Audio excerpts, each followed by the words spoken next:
जय श्री कृष्ण दोस्तों। आप सभी ने एकलव्य का नाम कभी ना कभी सुना होगा और हमने उसकी कहीं ना कहीं कथा भी सुनी होगी, लेकिन हम में से अधिकतर एकलव्य को लेकर केवल इतनी सी बात जानते हैं कि वो गुरु द्रोण को अपना गुरु मानता था और उनकी मूर्ति लगाकर वो प्रयास किया करता था धनुर्विद्या का। और गुरु द्रोण जो अर्जुन को सर्वश्रेष्ठ धनुर्धर बनाना चाहते थे, वो एकलव्य को देखकर समझ गए थे कि वो एक महान धनुर्धर बनेगा। इसीलिए उन्होंने एकलव्य का अंगूठा कटवा लिया था। लेकिन एकलव्य की कहानी केवल गुरु से चालू होकर अंगूठा कटने पर समाप्त नहीं हुई, और आज की वीडियो में हम उसी की कहानी के बारे में चर्चा करेंगे।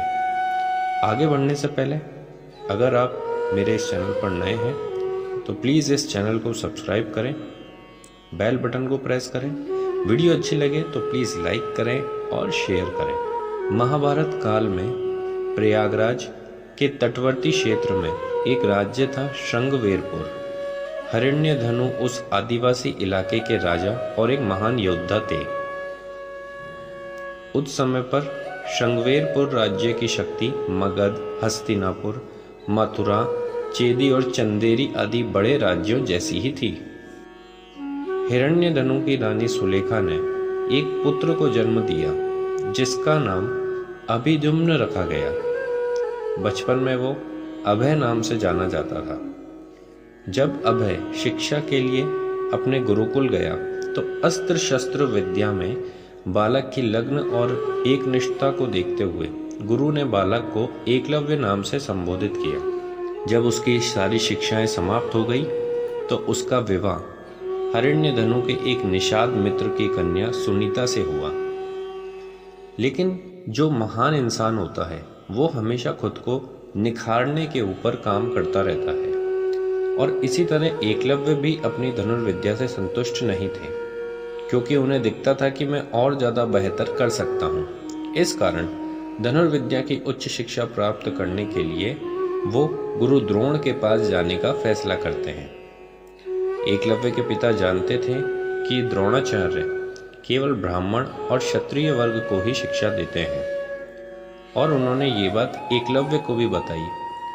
लेकिन जिसके मन पर कुछ करने का जोश चढ़ा होता है उसे रास्ते की रुकावटें रोक नहीं पाती हैं, और एकलव्य ने भी ऐसा ही सोचा और इन चीज़ों की परवाह न करते हुए द्रोणाचार्य को प्रभावित करने की सोच लेकर उनके पास गया। परंतु ऐसा कुछ भी नहीं हुआ और गुरु द्रोण ने उसे धनुष विद्या देने से इनकार कर दिया। एकलव्य जिस उद्देश्य से आया था उसकी पूर्ति न होने पर वापस नहीं लौटा, और वहीं जंगल में रहकर धनुर्विद्या प्राप्त करने की उसने ठानी। उसने जंगल में द्रोणाचार्य की एक मूर्ति बनाई और उन्हीं का ध्यान कर धनुर्विद्या में महारत हासिल कर ली। एक दिन आचार्य द्रोण अपने शिष्यों और एक कुत्ते के साथ उसी वन में पहुंच गए थे जहां एकलव्य रहता था। कुत्ता राह भटक कर एकलव्य के आश्रम के पास पहुंच गया और भौंकने लगा। अब एकलव्य उस समय धनुर्विद्या का अभ्यास कर रहे थे। कुत्ते के भौंकने की आवाज से एकलव्य की साधना में बाधा पड़ रही थी। अब उसे कैसे दूर किया जाए? एकलव्य ने उस समय पर बाणों को इस तरह चलाया कि वो एकदम से जाकर कुत्ते के मुंह में फंस गए। लेकिन खास बात यह थी कि कुत्ते को उससे जरा भी खरोच नहीं आई और कुत्ते का मुंह भी बंद हो गया, और कुत्ता वहां से भागकर तुरंत गुरु द्रोण के पास पहुंचा। गुरु द्रोण आश्चर्यचकित रह गए कि ये किसने किया कि कुत्ते को चोट भी नहीं लगी और इतने सारे बाण उसके मुंह के अंदर भी हैं। द्रोण ढूंढते ढूंढते एकलव्य के आश्रम के पास आ गए। उन्हें मन ही मन इस बात की चिंता थी कि इतना धनुर्धरी कौन है आखिर। जब वो एकलव्य के आश्रम में आए तो उन्होंने देखा कि एक लड़का जो कि एकलव्य था वो वहां पर धनुर्विद्या सीख रहा है। गुरु को उसके बारे में जानने की जिज्ञासा हुई कि भाई तुम्हें तो मैंने तो नहीं सिखाया, फिर तुम किससे ये कला तुमने किससे सीखी?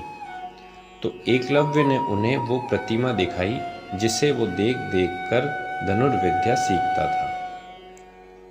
गुरु द्रोण आश्चर्यचकित रह गए कि ये तो मेरी ही प्रतिमा बनाकर और धनुर्विद्या का प्रयास कर रहा है।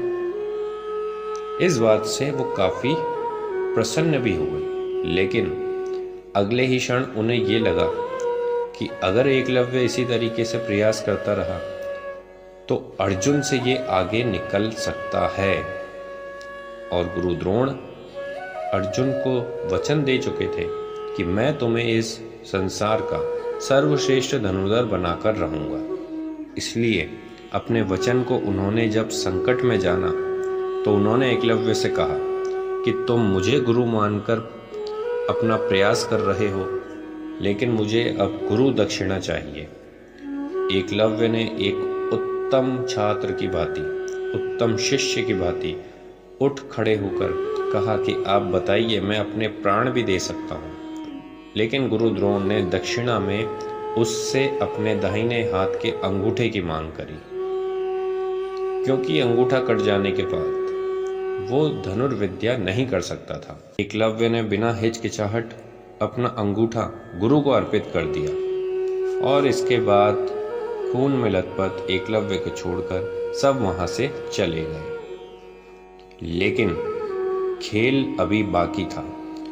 अंगूठा कट जाने के बाद एकलव्य ने तर्जनी और मध्यमा उंगली का प्रयोग कर तीर चलाना प्रारंभ कर दिया और यहीं से तीरंदाजी करने के एक नए तरीके का भी जन्म हुआ। अपना अंगूठा कट जाने के बाद एकलव्य शृंगबेर राज्य वापस आ गए और वहीं रहने लगे। पिता की मृत्यु के बाद वहां के शासक भी बने और उन्होंने वहां पर निषाद बीलों की एक सशक्त सेना और नौसेना भी गठित कर ली, जो कि अपने राज्यों की सीमाओं का विस्तार कर रही थी। एकलव्य के जो पिता थे वो जरासंध की तरफ से युद्ध लड़ा करते थे और उनके पुत्र यानी एकलव्य ने भी इसी परंपरा का पालन किया। वो जरासंध के साथ था और मथुरा पर आक्रमण जब जरासंध ने किया तो एकलव्य एक ऐसा योद्धा बनकर उभरा था जिसने यादव सेना का लगभग सफाया कर दिया था। यादव वंश में हाहाकार मचने के बाद जब श्री कृष्ण ने देखा कि ये योद्धा दाहिने हाथ में महज 4 उंगलियों के सहारे धनुष बाण चलाकर इतना विकराल रूप धारण किए हुए हैं, तो उन्हें इस दृश्य पर विश्वास ही नहीं हुआ। एकलव्य अकेले ही सैकड़ों यादव वंशी योद्धाओं को रोकने में सक्षम हो रहा था, लेकिन श्री कृष्ण के आगे कोई कुछ नहीं था। श्री कृष्ण उस युद्ध में एकलव्य का वध कर देते हैं। इसका एक कारण यह भी था कि श्री कृष्ण ये भी जानते थे कि अगर एकलव्य कौरवों की तरफ से लड़ा तो पांडवों के लिए मुश्किल और बढ़ जाएगी।